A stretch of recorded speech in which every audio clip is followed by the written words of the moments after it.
दोस्तों इस वीडियो में मैं आपको दो कंपनीज के एग्जांपल्स दूंगा और उससे आपको पता चलेगा कि स्टॉक मार्केट में हिस्ट्री देखना क्यों इंपॉर्टेंट है। हम क्यों चार्ट को देखते हैं, प्रीवियस चार्ट को देखकर एनालाइज करने की कोशिश करते हैं कि आगे चल के क्या हो सकता है। क्यों जो बड़ी बड़ी कंपनीज होती है वो लाखों करोड़ों रुपीज़ के पैकेजेस देती है एनालिस्ट को जो पास्ट का डेटा स्टडी करता है। अब देखिए, हिस्ट्री का मतलब ये है कि आपको देखना पड़ेगा कि कंपनी कि स्टॉक का चाल चलन कैसा है। मतलब उसकी जो चाल है वो किस तरह की है, कितनी गिरावट होती है, कितनी कंसिस्टेंसी है, कितनी कंसिस्टेंसी नहीं है। अब आपके मन में कंसिस्टेंसी के नाम पे एक क्वेश्चन आ सकता है कि पिछली जो कंसिस्टेंट कंपनीज थी, जो 10 12 15 20 साल में कंसिस्टेंट रिटर्न्स कमा के दे रही थी, वो अब नहीं दे पा रही है। तो उसके लिए भी हम यहाँ पे डिस्कशन करने वाले हैं कि किस तरह से कंपनीज को फिल्टर आउट कर सकते हैं कि ये कंपनीज पहले कंसिस्टेंट थी बट अब कंसिस्टेंसी आपको नहीं मिलेगी। तो देखिए दोस्तों, दो कंपनीज के एग्जाम्पल दूंगा, प्लस उससे पहले आप येस नो को देखिए कि ऐसा नहीं है कि आंख बंद करके अपन देखेंगे हिस्ट्री के अंदर ऐसा था तो चलो आगे भी ऐसा हो सकता है। ठीक है, कुछ कॉमन सेंस भी यहाँ पे आपको लगानी पड़ेगी। अब देखिए, सबसे पहले हम कंपनीज को नो कैसे बोलेंगे जहां पे हमको हिस्ट्री को देखना ही नहीं है। ऐसी कंपनीज जिनमें देखो हिस्ट्री कब तक की देखनी वो भी मैं आपको बताना चाहूंगा। मैक्सिमम 15 ईयर्स और 10 ईयर्स मिनिमम। तो 10-15 साल की मैक्सिमम देख सकते हो। उससे पीछे जाओगे तो मतलब नहीं है। 15 साल पहले दुनिया अलग थी, स्टॉक मार्केट अलग था, लिक्विडिटी अलग थी, लोगों की डिमांड चॉइसेस सब अलग थी। ठीक है, तो इनफ है 10-15 साल की हिस्ट्री आप देख सकते हैं और उस 10 साल की वैल्यूएशन देखोगे तो मोर देन इनफ है। उससे पहले 15 साल की वैल्यूएशन देखोगे तब भी नहीं देखनी चाहिए क्योंकि 15 साल पहले सब कुछ अलग था। तो देखिए 10-15 साल में हम देखते हैं कंपनीज के चार्ट को कि चार्ट के किस तरह से परफॉर्मेंस हमने देखे, किस तरह से चार्ट चला, तेजी मंदी सब कुछ। हमको उन कंपनीज के चार्ट की हिस्ट्री या उन कंपनीज के ऊपर जो हिस्ट्री एनालिसिस नहीं करना है जिन कंपनीज में स्ट्रक्चर चेंज आया है। इसका मतलब यह है हमको उन कंपनीज को छोड़ना है इनमें जिनमें पहले कंपटीशन इतना नहीं था, अभी कंपटीशन हो चुका है। जिनमें पहले रेगुलेशन संबंधित कुछ चेंजेस नहीं थे लेकिन अभी रेगुलेशन संबंधित कुछ चेंजेस आ चुके हैं। जिन कंपनीज में हम बोल सकते हैं कि सरकार की तरफ से, गवर्नमेंट की तरफ से कुछ चेंजेस हैं, चाहे वो टैक्सेशन के अंदर है या फिर वो कुछ और पॉइंट के अंदर है। तो ये जो पॉइंट है ना, ये सारे पॉइंट्स जो इस तरह के पॉइंट्स जो चेंज नहीं हो सकते हैं, तो उस कंपनीज को आपको नहीं गिनना है इस कैटेगरी के अंदर। अब यस, कौन सी कंपनीज को बोलना है। देखिए, स्टॉक मार्केट है, साइकिल चलती है, कभी कंपनीज के नंबर अच्छे आते हैं, कभी कंपनीज के नंबर अच्छे नहीं आते हैं। तो ऐसे में जो भी कंपनीज होती है जिनकी जो स्टॉक की गिरावट है वो तो या तो मार्केट की वजह से आ रखी है अभी, या फिर नंबर्स खराब आने की वजह से आ रखी है। तो उन कंपनीज के ऊपर ये सब चीज़ें आपको करनी है। उससे आपको पता चलेगा कि कंपनीज के स्टॉक किस तरह से चलते हैं, किस तरह से गिरते हैं, कौन सी कंपनी कितनी कंसिस्टेंट है, कौन सी कंपनी कितनी कंसिस्टेंट नहीं है। अब देखो, कंपटीशन तो हर एक कंपनीज में है ऑलमोस्ट, लेकिन कितना बड़ा कंपटीशन है वो आपको देखना पड़ेगा। और वो कैसे देख सकते हैं आप? नंबर्स के सहारे, कि आपको 2-3 क्वार्टर के नंबर्स देखने कम से कम। और उन 2-3 क्वार्टर के नंबर्स में अगर कुछ भी इंप्रूवमेंट आपको देखने को नहीं मिले या फिर एक्सपेक्टेशन से भी बहुत खराब नंबर्स दिखे, क्योंकि मार्केट तो देखो एक्सपेक्टेशन करेगा काफ़ी खराब, लेकिन उससे भी खराब नंबर्स आते हैं और मैनेजमेंट की कमेंट्री में दम नहीं आता है, तो ठीक है, फिर उन कंपनीज को अपन छोड़ सकते हैं। अब देखिए, एग्जाम्पल मैं आपको देता हूँ। एक कंपनी रिक्सॉन, स्टॉक का जो प्राइस है अभी कुछ ऐसा है 13,324 के आसपास की क्लोजिंग है। ठीक है, अब इसमें आप देखोगे ना तो हिस्ट्री आपको ये बताने की कोशिश करेगी कि स्टॉक में ये जो पैटर्न है आपको कुछ इस तरह से देखने को मिलेगा कि लिस्टिंग के बाद में काफ़ी बड़ी गिरावट थी, उसके बाद में एक स्विंग निकलता है, स्टॉक 10 to 15 टाइम्स हो जाता है, 10 से 15 गुना हो जाता है। उसके बाद में एक डीप करेक्शन। अब ये करेक्शन आपको देखना है क्या कोई कंपटीशन की वजह से है, या सरकार ने कुछ नेगेटिवली यहाँ पे इम्पैक्ट किया उसकी वजह से है, या कोई एक्सटर्नल इश्यूज है उसकी वजह से। कुछ भी नहीं है। यहाँ पे क्या था, सिंपल मार्केट के साथ में स्टॉक गिरा था रशिया यूक्रेन वॉर की वजह से। तो स्टॉक कितना नीचे गया था आप देखो खुद, 60% के साथ में स्टॉक नीचे गया था। उससे पहले भी यहाँ पे 60-70% के साथ में स्टॉक नीचे गया था। तो ये जब गिरेगा ना तो इतना गिरेगा, एग्जैक्टली नहीं गिरेगा इतना, लेकिन हाँ आपको पता होना चाहिए कि यहाँ पे इतनी बड़ी गिरावट हो चुकी है, मार्केट के साथ में इतना गिर चुका है। तो ऑब्वियस है जब मार्केट गिरेगा तो इतनी पिटाई इसकी बनती है। लेकिन दोस्तों साथ में आपको ये भी देखना है कि जब ये चलेगा तो अपने बॉटम से 6-7 गुना भी हो सकता है। और ये वन साइडेड तेजी आप इसमें नोट कर सकते हैं। अब देखो तेजी कैसे बनेगी आपको मैं बता चुका हूँ। जैसे अभी आप देख रहे हैं गिरावट, अभी देखते हैं कितनी हुई है इसके अंदर, वो देखते हैं पहले।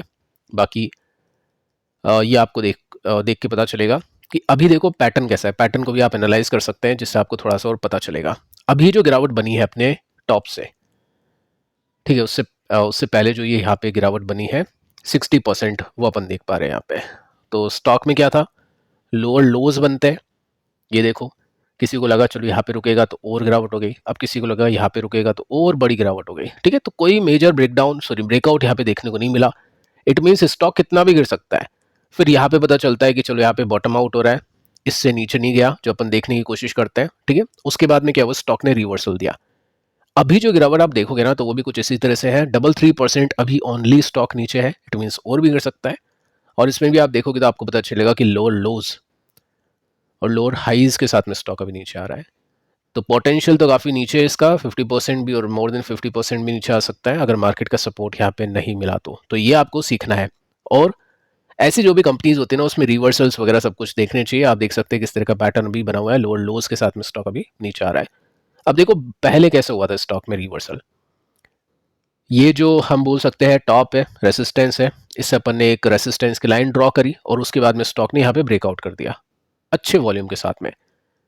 इतने वॉल्यूम, ये देखो ये ब्रेकआउट का वॉल्यूम है, इतने वॉल्यूम पहले आए नहीं थे। तो वॉल्यूम ब्रेकआउट साथ में स्टॉक ब्रेकआउट, एक और इसने यहाँ पे एक हरी झंडी दे दी कि ब्रेकआउट के बाद में वो जो रेसिस्टेंस था उसी के आसपास सपोर्ट लेके स्टॉक यहाँ से वापस से एक फट गया, ब्रेकआउट इसने कर दिया। उसके बाद में काफ़ी बढ़िया तेजी, मतलब 6-7 गुना या इस प्राइस से 4-5 गुना के आसपास हुआ था, ठीक है। तो ये पता चल गया अपने को।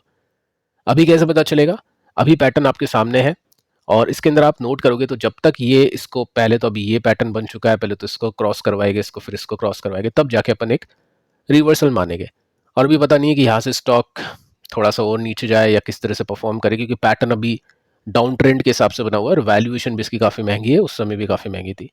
तो ये सब चीज़ें आपको पता होनी चाहिए, हिस्ट्री को देखना चाहिए ताकि आप अपने एक्सपेक्टेशंस कर पाए और साथ में बाय एंड डिप कर पाए, ठीक है। इसके बाद में नेक्स्ट कंपनी टाटा एलेक्सी। अब इसको लेकर मैंने आपको पहले भी बताने की कोशिश की थी कि इसको भी देखा जा सकता है इस तरह से। देखो सबसे पहले आप ये देखिए इसमें तेजी कैसे बनी थी, ये डेटा है 2014 के समथिंग का। तो यहाँ पे स्टॉक ने मल्टी ईयर काफ़ी सालों तक अंडर परफॉर्म किया, ठीक है। ये आप अंडर परफॉर्मेंसेस का देख सकते हो। उसके बाद में यहाँ से अच्छी तेजी आती है तो स्टॉक 14 टाइम्स के आसपास ये हो गया, 1300% के रिटर्न यहाँ पे निकले। उसके बाद में क्या हुआ, वापस से आप देखोगे मल्टी ईयर स्टॉक नो तेजी, हम बोल सकते हैं 15 से लेकर 20, 21, 22 तक, इतने साल, 7-8 साल, 6-7 साल तक इसने परफॉर्म नहीं किया, जो पहले भी इसने नहीं किया था।